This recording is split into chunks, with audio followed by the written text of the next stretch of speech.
Hello, everyone, and welcome to another edition of the Monday Evening American Scouser podcast on this first day of July, year 2024. Joined by Bickler. I am not Tamuchin, so clearly you know that there must be some kind of disturbance in the force, seeing to the fact that, well, the big boss guy actually went on vacation, which is scary in itself because he goes on vacation and I feel like he gets closer to Bickler. Purely so he can maybe check in and make sure that he's going to show up for this Monday night. You are not at the Outer Banks. You are somewhere in the Wilmington area, probably sweating and disgusting or something, right? What's the weather like right now? Give us a weather update right now in North Carolina so we know what Tamuchin's complaining about.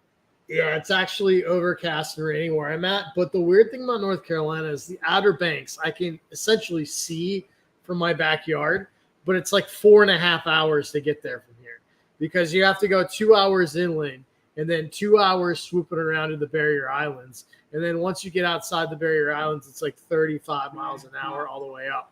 So, yeah, it's a weird spot he's at. It's beautiful, but it is definitely difficult to get to.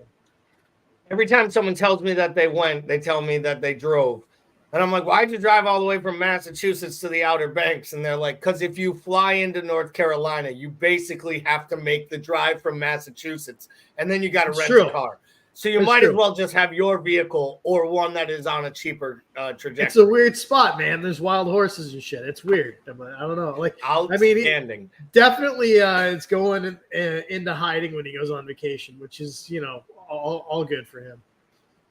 Well, wild horses, pet drama, it all comes together. But Sir Z jumps in. Speaking of wild horses, good evening, gents. Brian Shelton comes in and says, good evening, guys. Brian also wanted us to know, damn, and I came for the trivia. Well, won't you be disappointed? Because tonight's trivia is this. How many members of this podcast didn't show up tonight? The answer, folks, is one. The one who asked the goddamn trivia questions. For that, we take that slide right off the screen and we move forward into our first topic. And I thought tonight, we've been talking a lot of Euros, right? And we're going to talk about the Euros. The England match gave us a full hour-long program for itself. But I thought we would start tonight with a little rumor roundup, Premier League style, because we can't talk about Liverpool rumors because the only business they did, they confirmed, well, the day they signed Calvin Ramsey, which was he probably wasn't ever going to play for Liverpool, which he went out on loan once again this year to Reading. So let's just take it around here. We'll start with what I believe is the most important and influential signing of any signing that occurred over the last few days. That is Douglas Luiz leaving Champions League qualifying Aston Villa and making a big money move to Juventus. So, Paul, is this more about Juventus? Is this more about Manchester City once again, probably selling a top-level talent for too little of money? Or is this really about the whole profitability, sustainability rules ripping its ugly head to hurt a club like Villa at a time when it needed players like Douglas Luiz? I think it's got to be. I mean, at what other point have you seen a Champions League side, like a side who's newly gotten Champions League, lose its core outside of the league like that? I think it's got to be related to that. And there's been a lot of that this week. Ironically, it's a lot of these clubs that are all in trouble dealing with each other, which is part of the hilarity of it. But yeah, I think that's got to be it. It's tough to see a player like that go for that little money too, man. I would have been okay with Liverpool being involved there.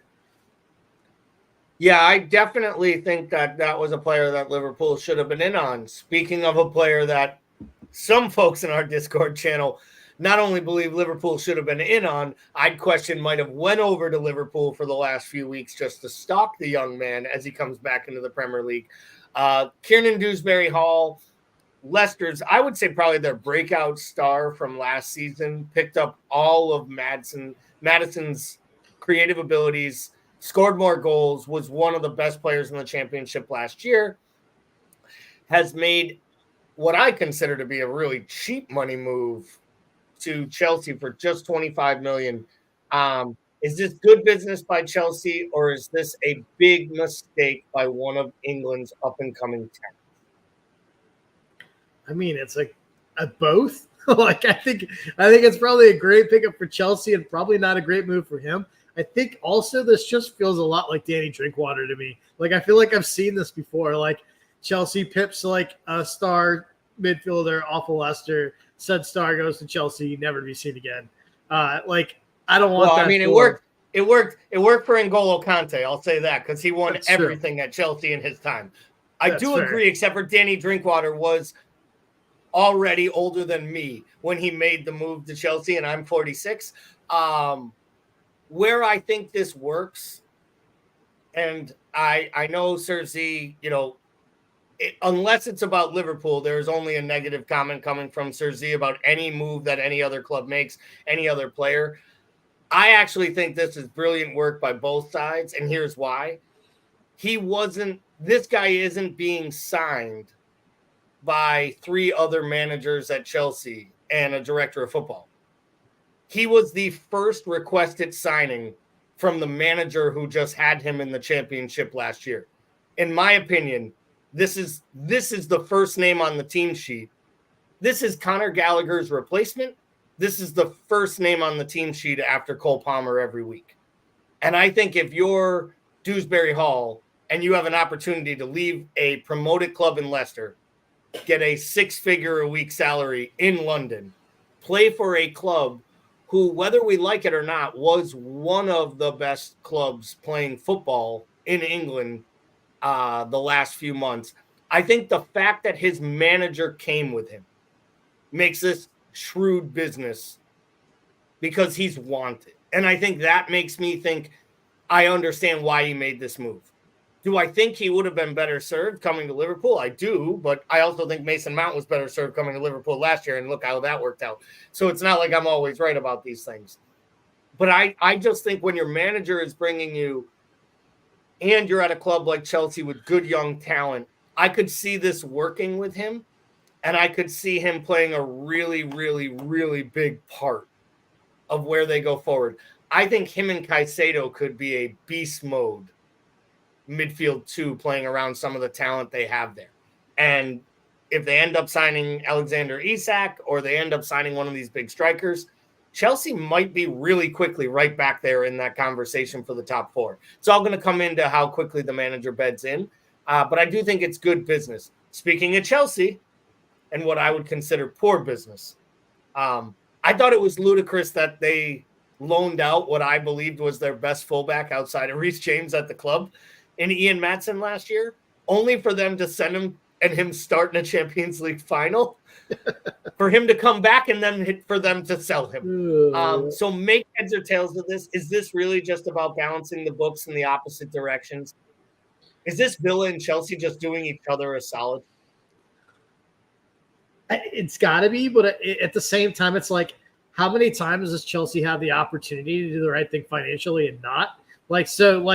It feels weird to be like, oh, yeah, it's a money move. Like they've had like 4 years of being able to make a money move and just continually like shuffling the thing along on borrowed credit. So I don't know,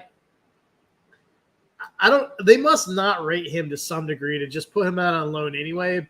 But yeah, it doesn't make sense to me. I'm with you. Like I thought he should have been in the mix for starting for Chelsea. But yeah, I don't know. I think it's got to be an evaluation thing.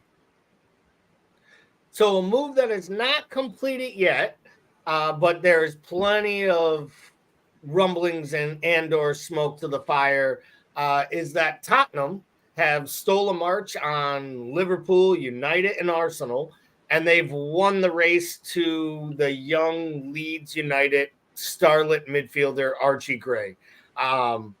This young man was, he's up there with some of those key talents that people talk about, like the young Newcastle midfielder and, the young kid at Villa, the young kid at Palace right now. One of the real starlets of the young youth setups. I think he's 19 years old, made 20 appearances last year.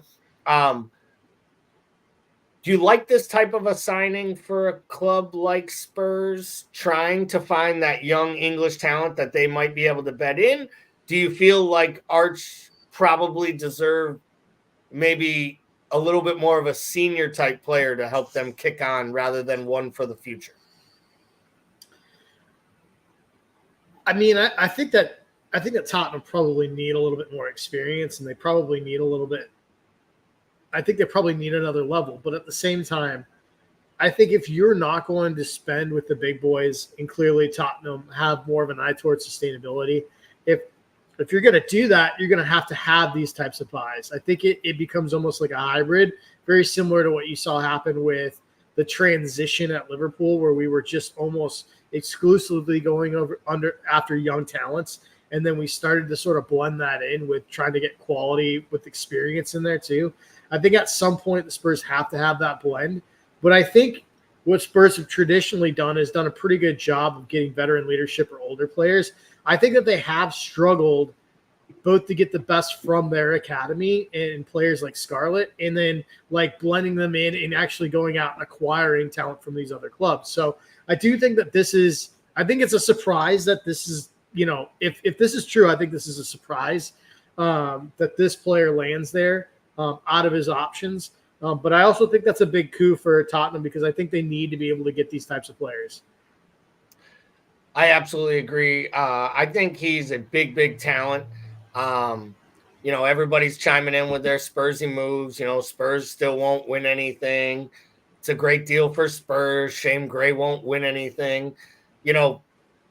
People said the same thing about Liverpool with the last 2 years of Brendan Rodgers when players were signing there, and probably laughed at Genie Wijnaldum for going there, and then he won everything. So I always say, like, we can make all the jokes we want about Spurs. Eventually things will come right. I know people are like, oh no, it's the club, it's in the ethos. Like, it was in our ethos to win everything forever, and then we went 25 years without winning anything. So, I mean, things can come quickly in this game. Speaking of things that come quickly, another player that has been linked to Liverpool over the years that I know we have expounded upon the talents of was Bournemouth defensive center back / fullback Lloyd Kelly, who has made his move to Newcastle.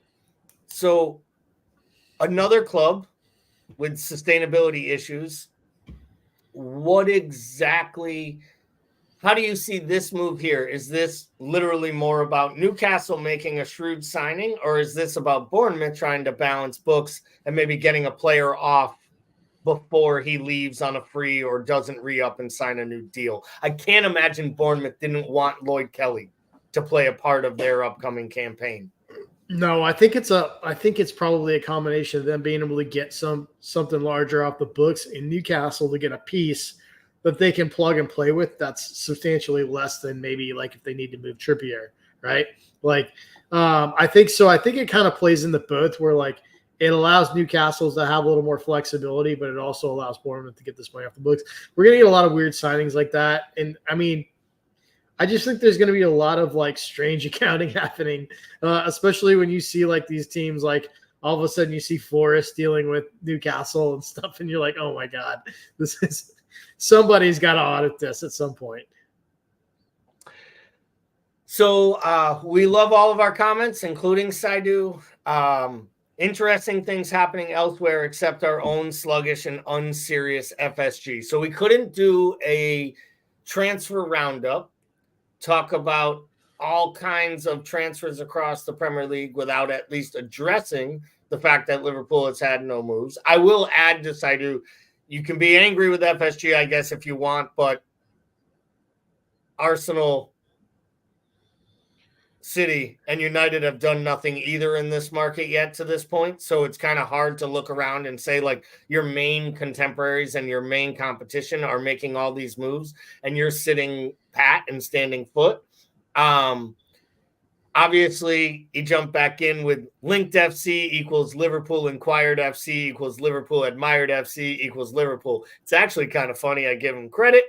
Not really sure I understand his angst. Are you feeling any of this angst at this point? And at what point of this summer will you start to shift towards the Saidu meter? Probably at no point during the summer because, like, I mean, I would love transfers, but right, like, look, if the worst thing that could happen, okay, so worst case scenario, we go through the summer, nothing happens. We've given the new support staff and the new manager an entire window at least through up to January to evaluate the current team. And if there are no moves made this summer, that means there wasn't a move that the manager wanted to make. And if that means that there's nothing that he sees yet that he wants to make a move on, I'm fine with waiting because I think like if you're going to hire a new manager and a new regime, like I want him afforded every opportunity to like keep what he has and every opportunity to weed out what he thinks needs to be weeded out. And so if that means nothing happens, I'm fine with that. So let's take a look here. I agree. Let's wrap up the transfer talk there. We may jump back into it as we talk about players throughout this tournament. Let's take a look at the bracket and the knockout rounds here. We are through basically 3/4 of the round of 16 at this point. Spain, pretty much wiped the floor with Georgia, a very spunky Georgia team that was fun to watch and easy to root for. Germany made their move, obviously, against the Denmark side. I'd argue we'll talk a little bit about that match and what VAR might have, how they played a role in it. France very uninspiringly beats Belgium today, even less of an inspiring performance by Belgium. I'm wondering if Kevin De Bruyne has forgiven the fans yet for asking why this Belgium team stinks so much. Never has a person fallen from the highest of quality player to the greatest of dregs.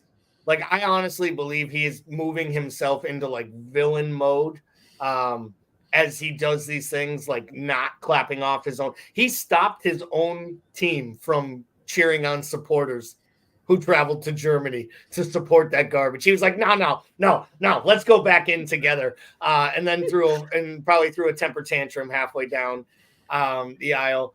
We're going to talk a lot about the England match and what I thought was probably the best performance of any team in the round of 16. I thought Switzerland put in a really, really professional performance against Italy, even though it was a very, very poor Italian side. So, Paul, of the quarterfinals, of these knockout round 16, which of these matches for you was the most entertaining? Which of these matches were you the most excited to watch?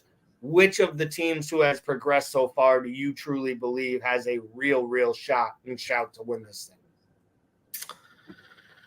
I guess out of the round of 16 so far, obviously the England match was fascinating because we were all just rooting for the inevitable downfall of that civilization, only to see it thrust up by the collar by one young Jude Bellingham.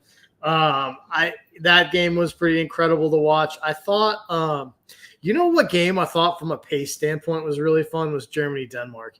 I thought it was just too up and down.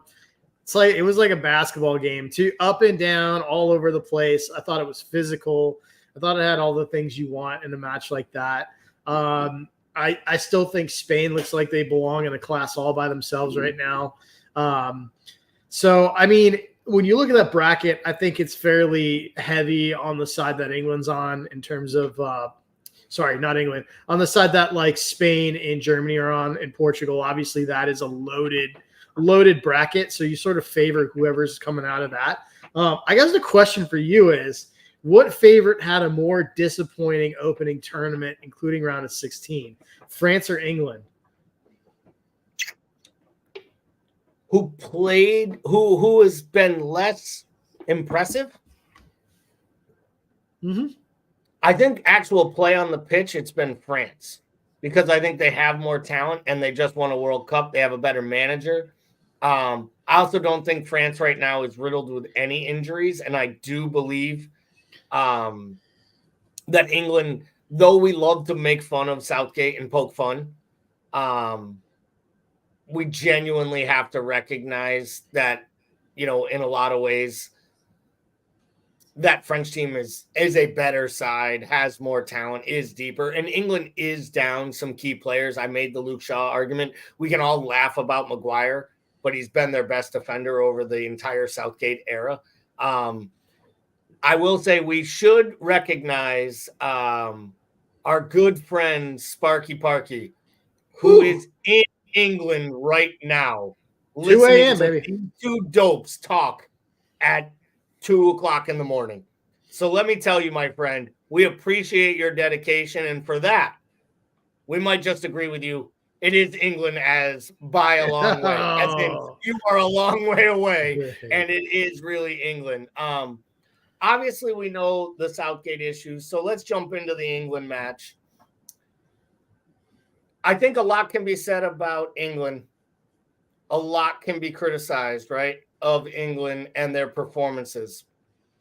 For you, Paul, is it really ultimately down to England's overall mistake of the midfield and the fact that Southgate, for the first time ever, gambled with the selections he brought to this tournament by bringing creative and attack-minded players, bringing players that were in form instead of his core guys, yet then deviating away from the system that's worked and trying the experiment that is Trent in the midfield at a major tournament to start game one? Didn't that almost set the whole squad up for failure? Yeah, I don't understand going into the Euros and your opening round of the Euros is your time to experiment with a player in a new position. Like it just seems like a weird spot to do that.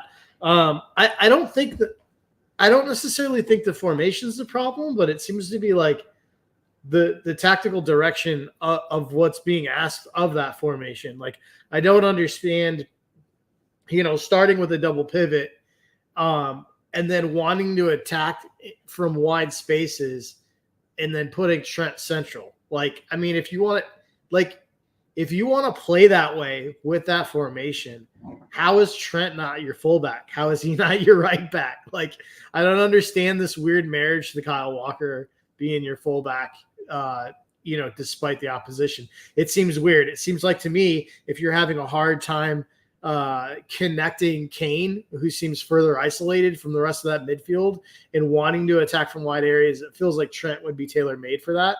But I don't know. What do I know? Yeah, I struggle with the idea and basically the ideology of it. I think the biggest issue for me, people talk about Trent, and I understand we're Liverpool supporters, so I think ingrained we want to defend the player, right? We want to find the excuse for the player. But it's just like this now. Like people are just clamoring and, screaming like, how do you play Trippier at left back and sit Joe Gomez? Well, because Trippier started a World Cup semifinal and scored a worldie of a goal and was the creative force with all set pieces for 2 years straight for England. That's why he gets to start. And Joe Gomez, no offense to him, was out of the England setup for 2.5 years. I mean, he almost went to this tournament by default because England, they brought Gerald Kwanzaa. Like, that in itself lets you know what the hell. Southgate literally was just throwing darts against the wall.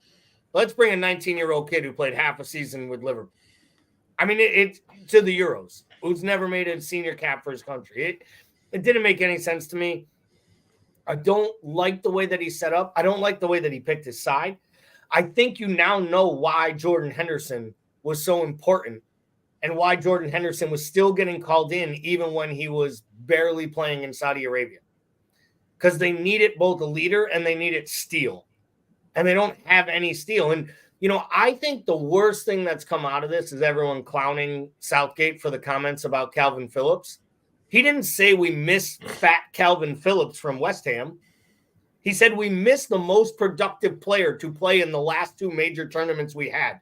Calvin Phillips was the most effective player in the England setup because he was asked to do a job he was able to do.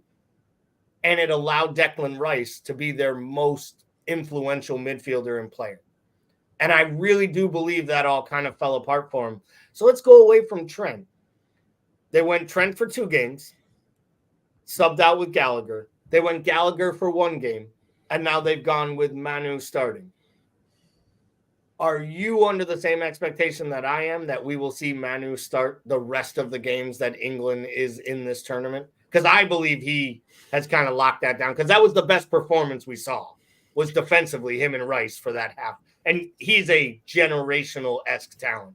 Let's just take his Man United elite. You're gonna put me in this. I was just gonna say you're gonna put me in this weird, awkward position where I'm gonna gush about a United player because, like, I said in the Discord channel, I can't remember the last time I wanted a United player on Liverpool's side like I do mine because I think he's just an absolute unit, and I think not only is he just tough as nails and like in there for the dirty work, but he's also super athletic and like just the way he's built is different from what you're used to seeing in that role. And I do think he's like just an exceptional and very special talent.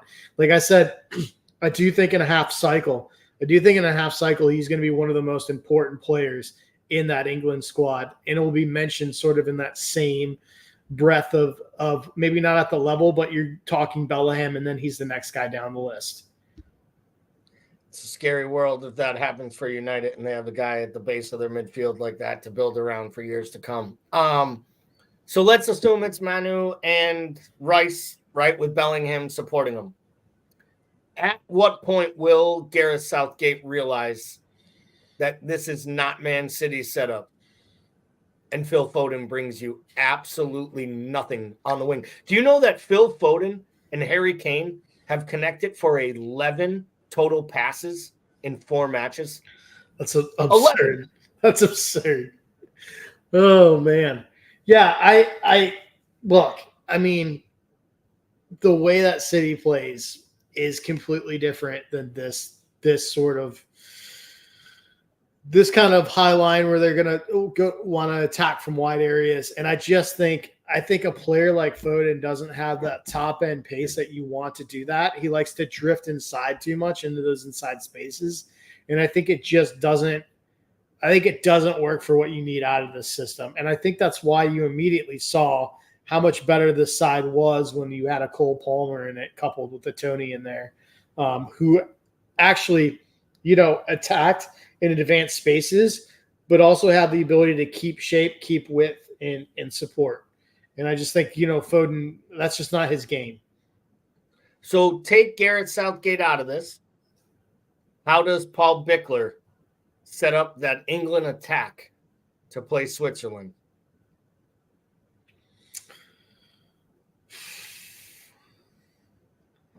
I would go. I think I put Cole Palmer in here and for Foden. And I see what that looks like because I think he immediately has a better understanding of how to interact with Kane. And I know everybody wants to start Tony and everybody wants to pull Kane. Like, Kane is one of the best strikers on planet You're not Earth. pulling Harry Kane. Yeah, like he's just – I think he not only from People forget already he scored – people forget already he was on his 105th minute and scored the game-winning goal.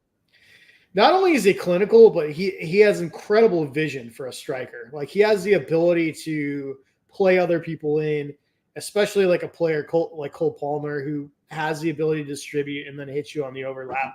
I think that's – I don't think that I'm reinventing the wheel here. I think what's going to be interesting is they don't have Gueye next match. So, and that's going to – I think that he's been fucking phenomenal.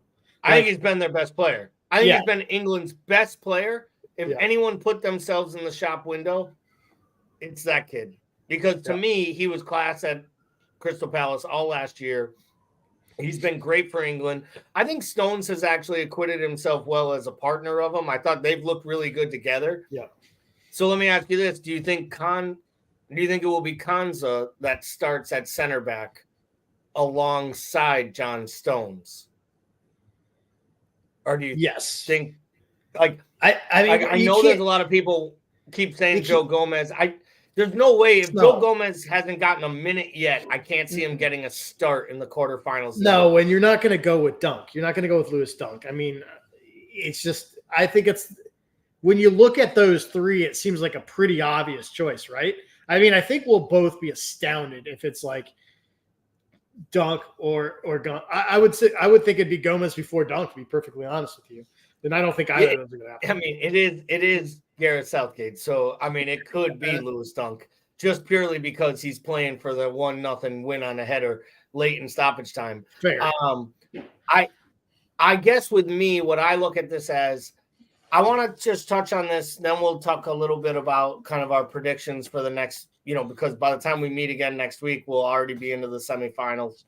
We'll be getting ready for the semifinals. So Gary Neville, Phil Lineker, all of them decided yesterday was the day to come to the defense of Trent. Yesterday was the day to call it criminal that Trent's not playing with 20 minutes to go and against a team that doesn't require you to defend, and you need to create from wide. And we have a unique talent that's never been seen at fullback. Same guy at the beginning of the tournament said the SOB couldn't defend. Is this guy, are these guys just literally taking a lap? Because at this point in England, the most fun thing to do is to take an absolute dump on Southgate. Because the only place he's hated more than in the English media is in our Discord channel in the Euro 2024 thread of comments. What is it about it? Why does the media feel that they can just keep moving the goalposts on this one, to steal an NFL football term? Like, I feel like the argument against England changes every day based on who the scapegoat was the day before. It's interesting. I don't know that I've seen, like, it's funny because English people hate their national team the way I hate the U.S. men's national team here, but with no fucking reason to. Like I feel like I hate our setup because of how like arcane and just terrible the setup is, and how our selection process is so flawed, and how we never seem to have any manager that knows has any cohesive tactical thought about how the U.S. national team should play. And I know a lot of England fans probably feel that way about Southgate, but the fact is that Southgate has took him to tournament. You guys went to a Euro final. You know what I mean? It's not a World Cup semifinal. Yes. Yeah. It's not like they've just been bombing out of groups. So I don't know what it is, but I think it's interesting that we have found the line where we will support Trent if it means that we get to bash Southgate, which I think is an interesting line to cross. And I don't disagree with Sparky here when he says, everyone is pissed off with Southgate's boring, no passion, no aggression football. And I don't disagree with that. So let me ask you this, Paul. I've made the jokes in the comments before that I could see England trying to hire a foreign manager. I've said it before. I think Pep's arrogance would have him take that job, and he knows these players and he knows how much talent is there, and he loves coaching front runners. And if he were to step down from City, he might be like, yeah, I'll take that team to America, go on vacation and win you that World Cup. I'll bring it home for you. Bleep yourselves, you'll run me out of this place. I could see him taking the job. I think Mourinho would have liked the job a long time ago, right? There's all kinds of folks. I know that there are a lot of people that believe it's Eddie Howe's job, and that's the one job he would walk away from the Newcastle job for. I'm not sure he's leaving Daddy Warbucks and the fucking bank account that comes with being the Newcastle manager to be England manager after watching the way they treated the current England manager who took him to a World Cup semifinal and a Euro final. Who is the right selection for England? Should they make this job? And I do like to remind people that Gareth Southgate replaced the Sam Allardyce era, which lasted, a bad interview with a fraud fucking reporter, which he fucking gave all the secrets of cheating the system out of. So, the alternate to Gareth Southgate would have been Big Sam running the national team setup, which is basically almost worse than Greg with 3 Gs. Yeah, I don't know. I think, considering somebody like Roy Hodgson would probably be good for them. No, how great would it be if they were we got the idea, we're bringing back Roy?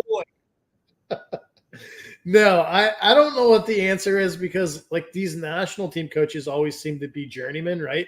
They're like the Ancelottis of the world, the guys that have been around forever and travel around and are just landing at gigs. I think, if I'm a fan, I want for my national team what I want for my club. I want a young, energetic manager with defined tactical principle that he wants to build around. I just don't know how easy that is to find at that national level. for internationals. So I mean, I guess the description that I just provided is Eddie Howe, right? I just don't think that, like, I agree with you. I don't know if the allure is big enough for him to go away. I mean, maybe somebody like a Graham Potter. I don't know. I think that's probably not high enough caliber for what England is going to want though out of this. Yeah, Sir Z says Pep would not take over England. Not happening. Don't know where you get that from. Pep hates UK politics and probably can't wait to get out of England once his stint is done. These coaches don't care about anyone's politics or anything political in any level whatsoever. All they care about are their egos and exactly what they're there to do, which is win. They look for talent. I've never, ever, ever understood this mentality that, like, these guys give two bleeps. Because if Carlo Ancelotti weren't offered the bag of cash and didn't know that Mbappe was coming, he would have walked away from Real Madrid to go to Brazil and be their national team manager. Like, this is what these guys do. They coach. They coach to win. They coach for their CVs. And if he thinks that's the next best job, maybe he goes to Italy, maybe he goes to France. I don't know. My point was he knows the talent and he understands what matters. And I'm sorry, I don't believe a single word the man says one way or the other. And I think the right amount of cash and the right amount of opportunity would make any manager do anything. And we've seen it time and time again. I just don't personally think that he would thumb his nose at a next job if it meant it. Well, let's face it. He could go anywhere in the world that he wants to go, and he's been in England for like 15 years. So, like, right. If he really didn't want to be in England, he wouldn't be in England. Yeah, I think politics aside, I honestly believe what he really cares about is just like what he cared about at Barcelona, Bayern Munich, and Manchester City. Will you give me the best players to compete in the arena in which you asked me to compete in? And I'd argue right now, the England setup is probably as good top to bottom from U15 up as any setup in the entire world. So you talked about the joke that is the United States men's national team. So let's segue over to the Copa America. And before we talk about tonight's match and where we're at and the Liverpool players, how Luis Diaz and Darwin Nunez are getting on, Allison, of course, at Brazil, we can't not start with the capitulation that was the United States versus Paraguay, or Panama. Arguably one of the worst performances that you could ever witness. And it really came down to the Timothy Weah red card in the 20th minute. First off, Paul, I'm not going to ask you if you were watching it live because I know the answer is no. When you saw it happen, what was your response? You would have been so proud of me. I actually caught like almost 30 minutes of this thing live. Just when I clicked in, they were already down to me, and so I had to go see it when they cut to half. Just such a boneheaded thing to do, man. Like, because like I can't think of any level where that's not going to eventually get caught and carded. Like, I just think it was such a bad lapse in judgment. But here's what I want to really talk about, right? Because I think he does a good job of being accountable for this later and coming out and being truly sorry. And I'm sure that probably weighed on him a lot. But this game wasn't lost on that red card. There's enough quality in this U.S. team, and this is no disrespect to the Copa competition, but there's enough quality on these top end teams, and I put U.S. in that category, top teams. There's enough quality there that you can beat a Panama with 10 men. Like, I just think there's enough there. When I look at this team, that was a team that I think would have got beaten with 11 on the pitch. That's how bad they were.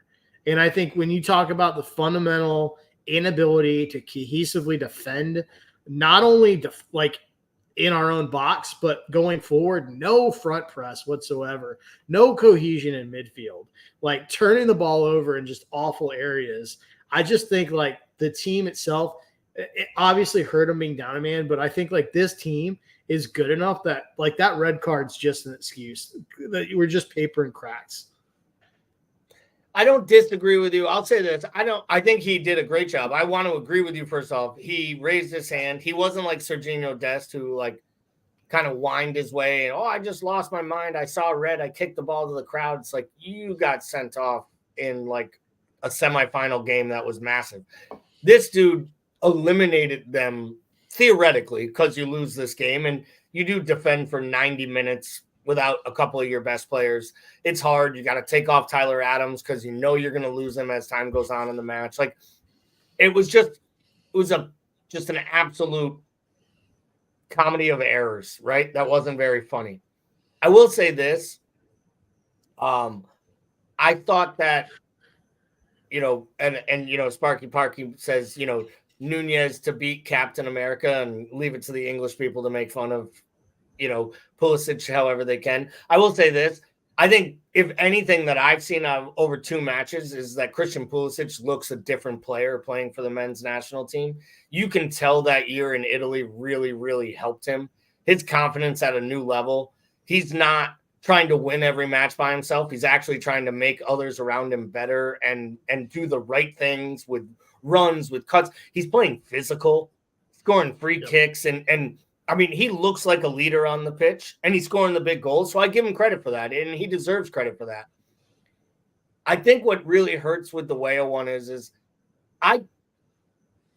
when you watch the thing back, the first time he shoves the guy, and then the guy comes back and does, like, the body barge again, and on the second one, it looks like he's giving him the same shove. He totally misses his shoulder, and the next thing you know, he's on his jaw. Like, I actually think he was just bodying him and trying to push him off. It's a complete red card all day long. And I knew the moment they went to look at it, I was like, oh, no, this is trouble. We're in real trouble here. And once he got sent off, they had opportunities to score. To me, it isn't even the goal in the second half, which is really bad defending, not closing down the ball on the wide quick enough. But at least you can chalk that up to some tired legs because they've been defending down a man for 80 minutes. It's conceding 3 minutes after you take a fucking lead up a man. That can't happen. And I know that Brian Shelton, he always wants to bang on the goalkeeping. He hates Matt Turner.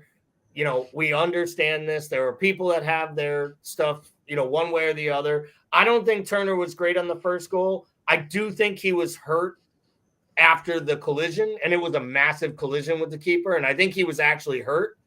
And I don't think he could get his right arm out. He probably should have come off. But I always want my player to try to go as long as he possibly can. Because if you quit like that in a game like this, I question whether you ever get the shirt again. So I understand him trying to go.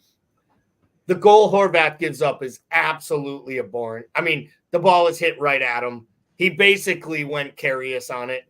The only thing he didn't do was move to the outside of his body when he punched it into the top corner of the net. So that was really difficult for me. My biggest thing is this. This was an opportunity for the United States to guarantee progression in a tournament that could have given them a legit shot to make it to the semifinals of a major tournament. And if you can't take that opportunity and you can't keep your head and your manager can't get the best out of you, and even late in that game at 1-1, Pepe, has that opportunity to score and put them up 2-1. And he doesn't. And in turn, they go down the other way and they go down 2-1. And let's be honest, right? They're going into a no-win situation. They need to beat Uruguay tonight. They need to hope Bolivia can beat Paraguay or Panama. And they need to win on goal differential, which means they need to beat Uruguay by like multiple goals. And Uruguay might be the most impressive team at the Copa so far. So it's like, other than maybe Argentina, obviously, which should be head and shoulders clear favorites. So what is your expectation tonight out of the United States? What would you want to see as a response from this United States team tonight that plays against the second favorite in this tournament, or third favorite? I think Colombia now is second favorite. Okay, best case scenario, they come out and they're competitive and they play within themselves, but they play physical and angry. Like, that's how I want to see this team play. Like, I want to see them like bang with Uruguay. Not dirty, but I want to see them be extremely physical and in the match. I mean, do I think that's going to happen? I think we'll probably get smoked here. I can see Copa's so crazy, dude. I could see Bolivia beating Panama. Like, I really could. And this feels like how we get through group play sometimes. Like, we lose a match we're not supposed to. Do you know what I'm saying? Like, we've seen this before. We lose a match we're not supposed to. We think we're out of it, and then somebody else gets upset in some ridiculous manner, and we make it through. Like, I feel like this is history repeating. So I could see Bolivia beat Panama. That being said, they shouldn't, but like, who knows? We've seen this before. So, Alexi Lalas, we all know he is on everyone's TV every minute of every day. And in classic fashion, I feel like it's just one more way to hate Americans. You're like, I got to listen to him on the Euros and I got to listen to him at the Copa. It's like, yeah, Fox ain't going to pay some fucking there's only so many soccer matches a year, people. Fox only has so many people on the payroll, and they pay that talking bloke a lot of money. And by the way, he's one of the only Americans willing to say anything controversial about anyone in the world, both Americans and foreigners, which is why he's on TV, which is also why everybody hates him, right? Because he actually says things that matter. Like, when you just stand up there and say nothing, nobody actually cares, right? You're just like, everyone's like, oh, he's funny. He's Micah Richards. He makes silly jokes and comments on the match day desk at Champions League. And you're like, but he doesn't say anything. You need people that make things. So right after the match, he ripped the United States. I mean, destroyed the United States. And he basically said, it's great because Monday night, it's all on the line. If they don't advance, Greg Berhalter's fired. And this guy is pretty well connected. And he's not the only one who's saying this, that Berhalter may be out if they fail to advance. Should U.S. men's national team supporters, like this idiot in the other screen to your right, be rooting for them to lose tonight for the plain fact that we believe this manager is inept and can't move forward? Or is that maybe wishful thinking on the pundits out there saying he might be out and U.S. soccer is probably just going to roll with him through this World Cup no matter what because the players like him? What should the supporter, the diehard supporter, be rooting for, both in the present and most importantly, what's to come 2 years down the road?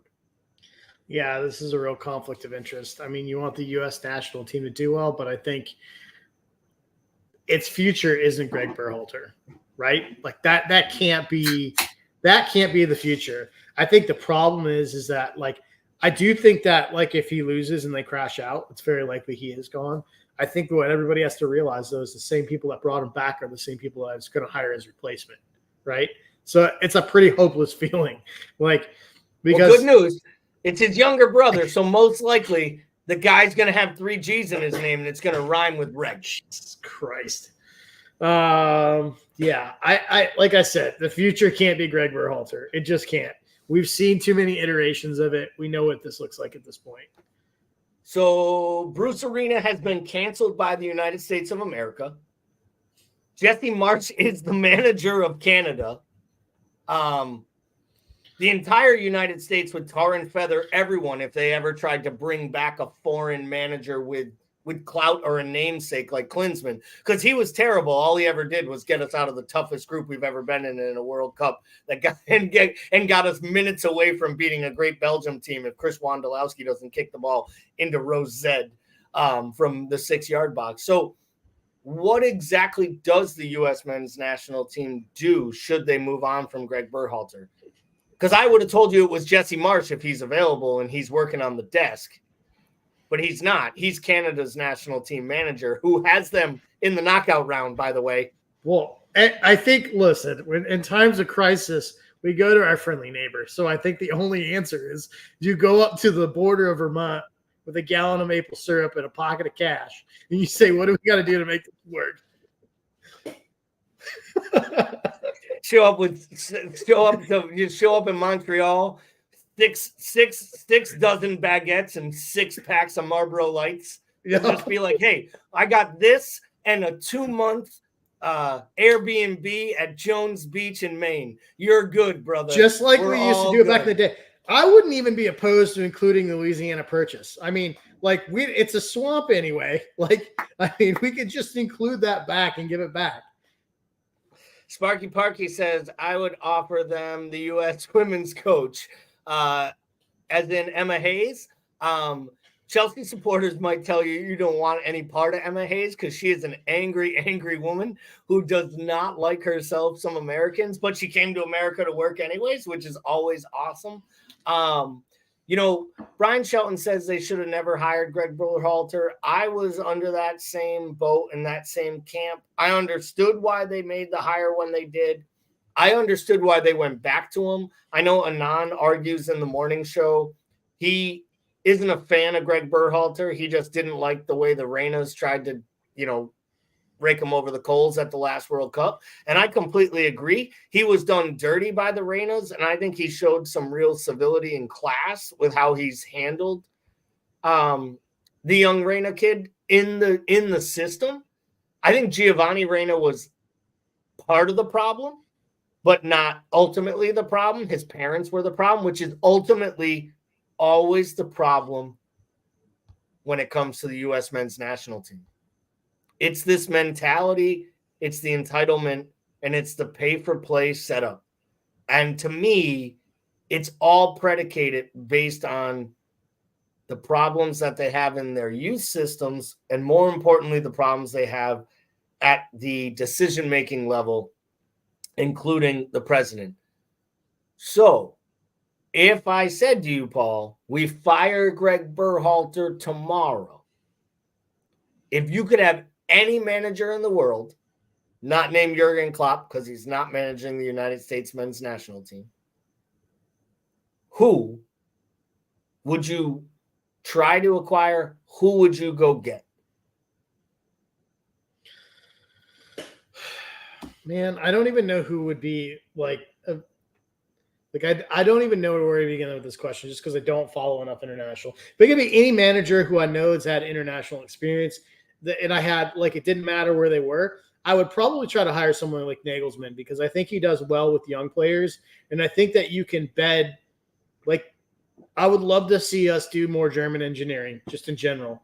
I would like to see some sort of system that is predicated on something other than just sheer talent. Because I feel like the U.S. men's national team has operated this way for so long, where we just get the best collections of talents, and then we just put the ball in space and let them do, our best player do work. And I think I would love to see us have some sort of actual system behind the ball outside of just, plugging in 11 players that are the best at that time in the country.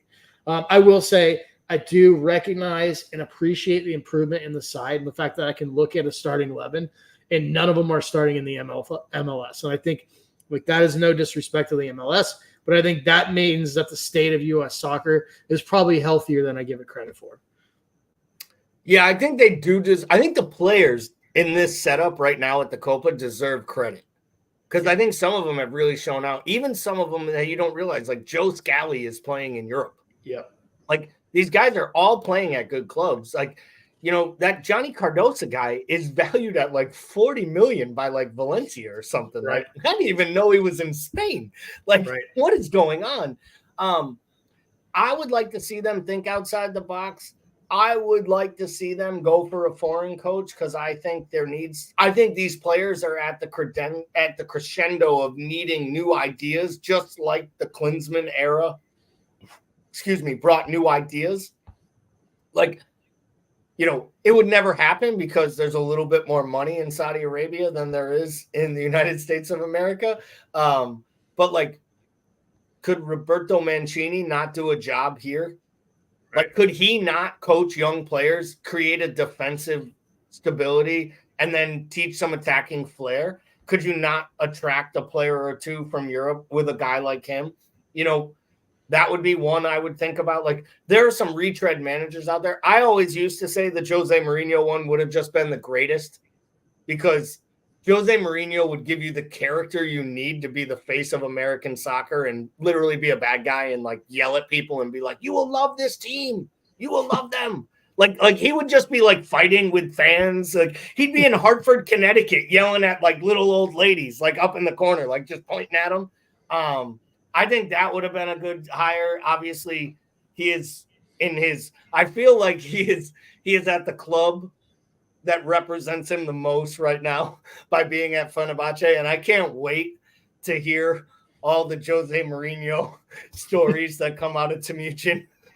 Like the idea of Jose doing press conferences in Turkey just makes me just smile. I mean, that idea that he walked in and was like, your shirt is now my skin. Like that is like one of the great quotes in the history of press conferences. Like that is up there with I am a special one. Like that's up there with that day he was doing the Premier League trophies to the how many Premier League trophies he had won to Mourinho or over Pep and Werner at the time. Like just doing this and like there is no villain. There's no better villain in all of sports. And if you ever wanted a villain, it's probably be your national team coach yelling at Americans for not liking the sport enough as you're welcoming a World Cup into your soil, onto your country's soil. It would be great for me. Unfortunately, it's moments like this that ruin me as an American sports fan because either the United States is going to find a miraculous way to advance tonight and Greg will be here for another cycle, or they will bomb out miserably. And by 9:30, like 11:30 tonight, the U.S. FA will announce that Greg Berhalter is seeing through this cycle and going to manage this team through the World Cup. Because I feel like there is no middle ground. Like I want to root for them to lose, but I can't. Because this team needs something positive for 2026 to be anything more than just hopes and dreams. And it should be. Because to your point, this is the best they've ever been, and there are better players coming behind them. I mean, there's 5 players under the age of 20 that are all playing at high-level clubs in Europe right now that are, like, knocking on the door of making it into their top team setups. We should be a force at one of these Olympics eventually if we ever actually send the best players from our country. But God forbid we do that because their parents don't make a lot of money. And therefore, they can't afford to pay to put their name on the back of that jersey. We do this every show. We say we'll get to it early. We don't talk about it till the end. But please, if you haven't already, go out, subscribe to our YouTube channel. Like the pages on Facebook. As Timucin would say, grab a friend by the ear and drag them over and make them do it too. Little bit different scheduling this week. Wednesday, we will have our morning show.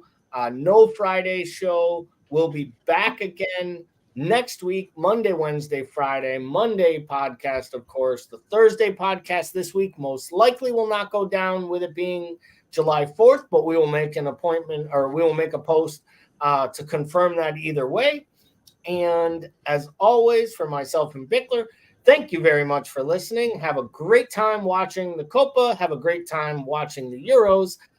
Root for England, root for Liverpool, and who knows, maybe by next Monday, there'll actually be some action at the club for us to talk about.